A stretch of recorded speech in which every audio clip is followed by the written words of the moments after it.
2 minutes down by 9 defensively. When you have to either start fouling or pick it up, go for the steal. I like them attacking here. The problem has been that at the free throw line, they haven't been able to get into their pressure. Right now, they're going to give it a couple more possessions before they try to foul. Knowing Rutgers, sometimes they foul even when they don't want to foul because they're so aggressive. Here again, they missed the back end of 2. Miller comes up with the steal, gets it to Mitchell. What they don't need is a quick bad 3. That was quick, but it was good. Now a 5-point ball game. Here's another turnover opportunity. Miller goes to the floor for it. Coburn. Beatty from the corner. It's a 2-point ball game with 1:34 left to play. Defense to offense for the Scarlet Knights. An 8-0 run.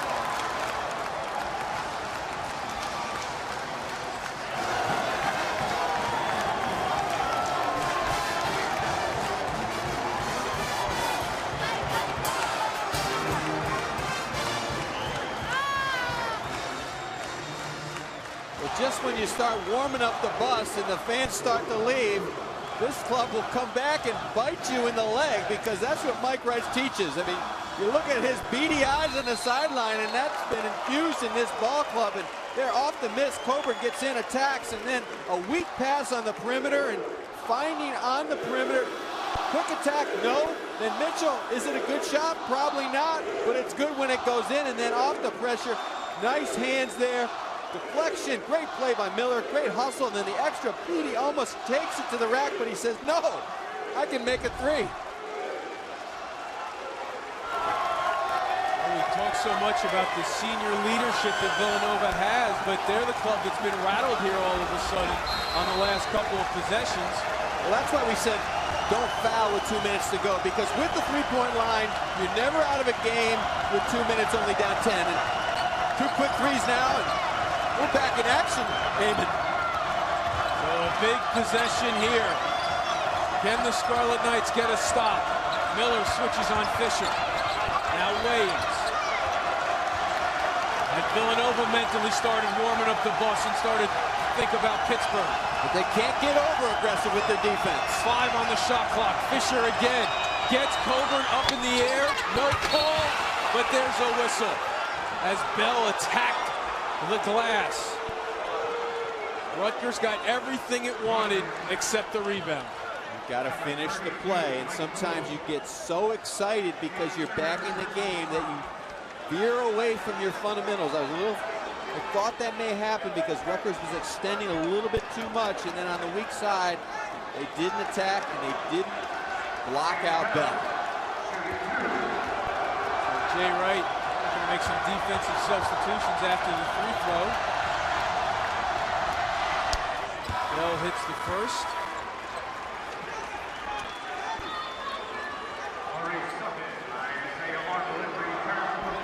I don't think even Jay Wright is smart and as classy and as much of a winner he is to tell you that James Bell would be the key guy here with 1 minute to go, but that was a huge play from the weak side rebound for a guy who plays 8 minutes a game. And he hits them both.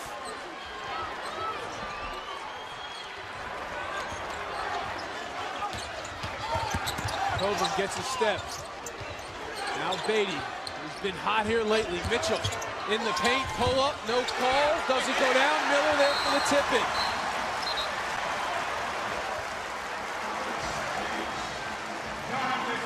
So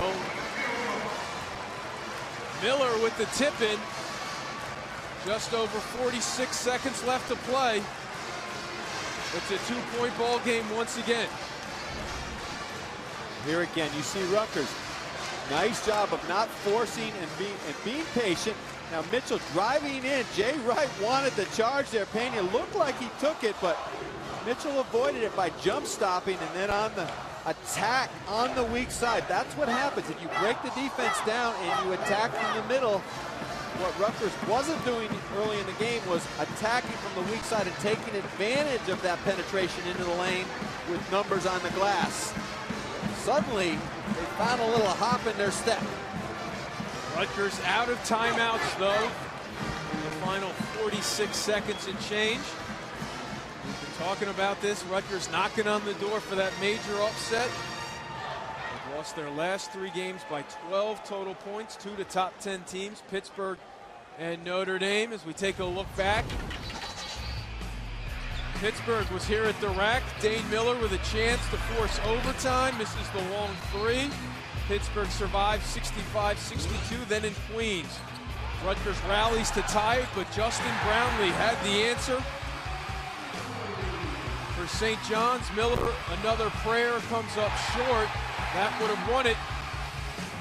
And then out in South Bend, Ben Hensbrough and the Irish were able to pull away at the foul line.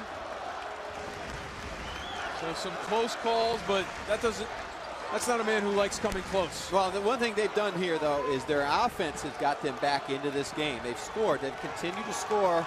And Villanova took a little bit of the air out of the ball.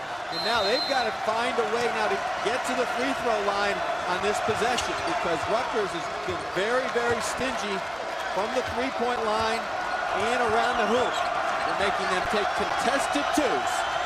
Corey Stokes has not been out there a lot in the second half. James Bell, 32, the rookie is. Don't know if Stokes is injured or not, but now, with 28 seconds left, Fisher going all the way to the basket. Gets his own rebound, and he can run out. No, the shot clock has not been reset. He has to take a shot with 7, and he realizes that now. 5, Beatty. Now, Bell lets it fly. Are you kidding me? The freshman. 5 points here in the late stretches. Beatty looking to answer. Off the glass. 7.2 left. It's a 2-point ball game. Rutgers has the foul. Gets fouled by Miller. A sequence. Twice now here in the final minutes. Mike Rice's club has done everything on the defensive end. And twice James Bell has been there. Well, you stopped the man that you wanted to stop, and you closed out on the perimeter. You've got James Bell, played 15 games all season, 8 minutes a game, scored a grand total of 22 points on the season. But he's in the game when it counts, and that's what Jay Wright does. Gives his players confidence.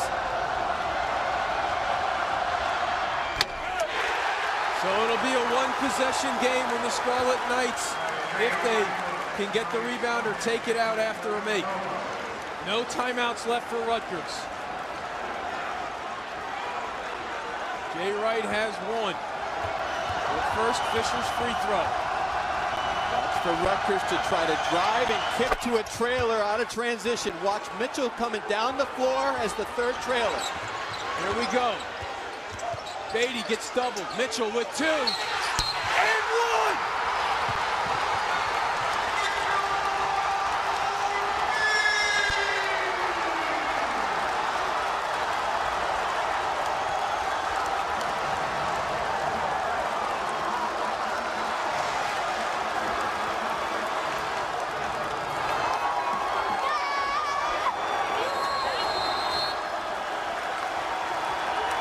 With 0.8 of a second left, Jonathan Mitchell drills a 3 to tie it, and now he has a free throw to give Rutgers the lead. Rutgers' last lead, 5-4. Well, the guy most open sometimes is the guy that inbounds the ball, and trails, but Mitchell did a great job coming down, not only as the trailer, but set a quick ball screen, didn't roll, knew they needed a 3, popped back. You see the quick ball screen here. Villanova stays with the dribbles. Fisher does a nice job contesting, thought he did a good job, good enough, but no. Not only not good enough, but he fouls him on the elbow. Good call, even better shot. Definitely on that angle, you see the contact. So now Jonathan Mitchell will go to the line. Coming in, he was shooting 74% from the line. Tonight, 5 of 5. Well, the strange thing about that play, Eamon, is Corey Fisher closed out on Jonathan Mitchell almost like he was afraid to foul. He did not jump. He didn't even really contest. His arm went straight out. He didn't jump. He didn't get off his feet at all. He didn't get up into his vision, but in being afraid to foul, what happened? He stuck his arm out and it ran into Mitchell's elbow. Tim, you mentioned it. When Rutgers trailed by 13 with just over 5 minutes left, certainly when they trailed by 10 with 2:52 left, these fans were heading to the exits. I think they wish they stayed right now. I hope they allow re-entry here. Not from the turnpike. Back in the old days, re-entry. But here you see it again. A little drive, pick and slide, and Mitchell gets it up, gets tipped on the elbow. Jay Wright certainly disputed that, but I think he got him right where it hurts the most. And one from the three-point line. So here's the free throw for the lead. Villanova out of timeouts. Will have 0.8 of a second left. Mike Rice has everyone off the line in a tie game, afraid of the over-the-back foul.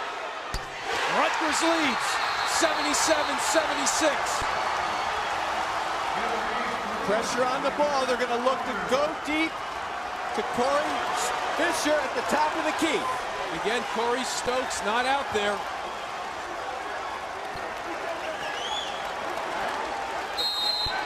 Bell to inbound. The long baseball throw. The catch. No shot. It's over. Rutgers upsets Villanova 77-76. And the fans are storming the court at the rack.